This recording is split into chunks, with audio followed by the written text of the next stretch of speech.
Bill Maher mocks Congress as pitiful, powerless in response to Trump's bullying.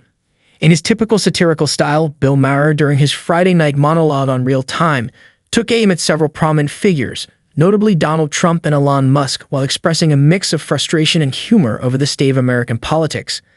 Maher focused primarily on what he sees as the pitiful, powerless people who are being manipulated and bullied by Trump, directing much of his ire toward Congress, which he believes has failed to stand up to the former president's actions. His comment about feeling sorry for Congress wasn't a genuine expression of sympathy, but rather a sarcastic remark about how spineless and ineffective he perceives them to be in the face of Trump's constant attempts to undermine the system. Maher humorously suggested that Congress, both Democrats and Republicans, have been, at best, passive bystanders, with Democrats lacking the courage to fight back and Republicans fully supporting Trump despite his numerous illegal activities. This set the tone for Maher's broader criticism of the political environment, which he finds to be increasingly chaotic and dysfunctional. One of the key examples he brought up was the aftermath of a tragic crash in Washington, D.C., involving a plane and a helicopter.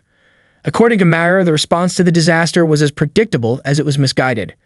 Trump, as expected, immediately downplayed the severity of the situation, claiming that the cause of the crash was unknown, only to later quickly shift blame to diversity, equity, and inclusion (DEI) programs. This, according to Maher, encapsulates the tendency of public figures to seize on the most absurd explanations for complex issues, often to distract from more difficult truths. Meanwhile, Democrats took a different route, attempting to lay the blame on Elon Musk for the removal of the head of the Federal Aviation Administration, FAA, which had happened just days before the crash. Maher quipped that Bobby Kennedy Jr. even went so far as to claim the crash victims had died from the vaccine, further highlighting how extreme and reactionary the political discourse had become. Maher's frustration was evident as he lamented how every news story seems to be overwhelmed by exaggerated and overly simplistic responses, with no one ever pausing to find a balanced perspective. Maher also took aim at the wave of firings that had been occurring within the government, a theme that has been central to Trump's style of governance. Maher pointed out that it had only been 11 days since Trump's administration began and already numerous key figures had been removed from their positions, including the heads of the FAA and the TSA. He sarcastically remarked that while Trump's team may be keen on firing people, perhaps it would be wise to keep the ones who actually know how to manage the complex systems they oversee, like aviation. Maher's point was that the administration's chaotic approach to governance, where experts were being dismissed without any clear plan, was not just ineffective but downright dangerous.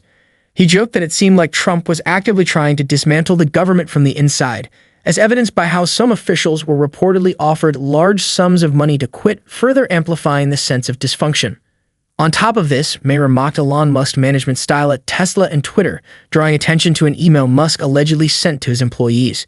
The email reportedly gave workers the choice to stay only if they were in full support of Musk's agenda, implying that anyone who didn't agree was expendable. To emphasize the point, Maher made a mock gesture resembling a Nazi salute, which he quickly clarified was not an accusation that Musk was a Nazi. Instead, Maher was highlighting how Musk's behavior seemed tone-deaf, particularly when taken in the broader context of his aggressive management tactics. Maher's conclusion that he felt sorry for the pitiful, powerless individuals Trump was bullying was a sardonic commentary on the state of American politics.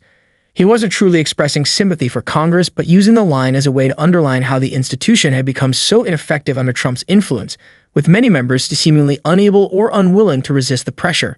Through this blend of humor and critique, Maher encapsulated the absurdity and frustration many Americans feel about the current political climate, where leadership appears more focused on undermining systems and silencing dissent than actually governing effectively.